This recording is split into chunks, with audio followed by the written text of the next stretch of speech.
Okay, Mr. Russell, who would you like to? Well, I would like to talk to the Board of Education. I want to understand how the planning would work if we start exempting units, because I think folks know I've been very supportive of affordable housing too over the years. My concern is that the impact exempting them would have on our school system. Do you have concerns about sort of the predictability for the school system if we start exempting some units or types of projects? From our perspective, which is not housing, but is educating those children who come into our doors, that if the challenge is the exemption is creating an inequitable experience for those children and the education experience that they're going to have. For example, a lot of these locations are going to be in areas where there already is overcrowding.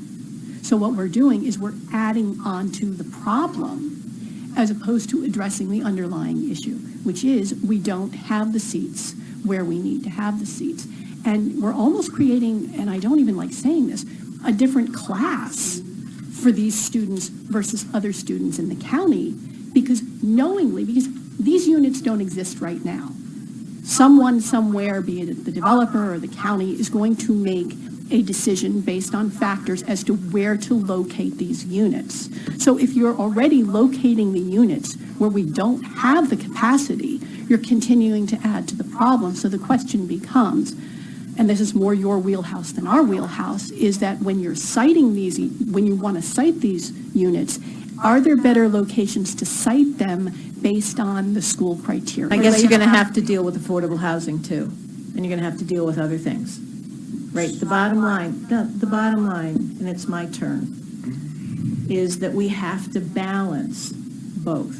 The state law that gives us the ability to actually create an affordable or an adequate public facilities ordinance, it's not an or affordable housing, it's an and. But that's what we can do under state law. So I'm troubled as you sit there and basically tell us that that affordable housing is not as important as educating our children.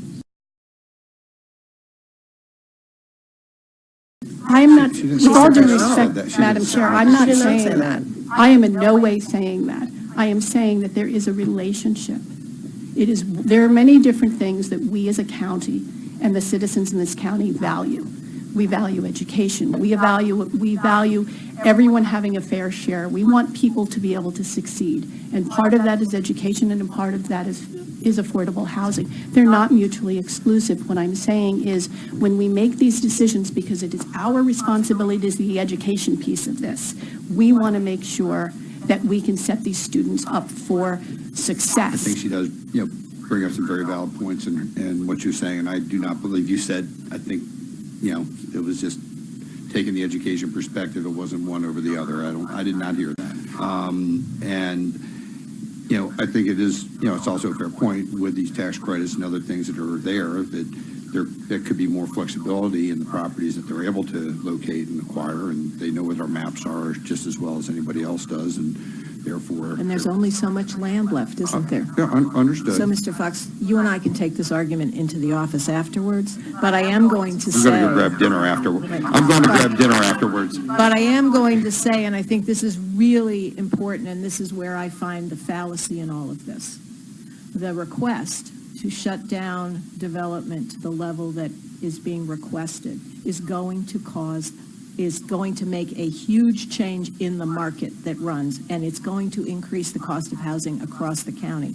And therein, we are going to lose affordable housing. So we are making a choice for less affordable housing when we make this choice. If we do one, and we're going to cause housing to go up, we are not doing something that we could that counterbalances it. So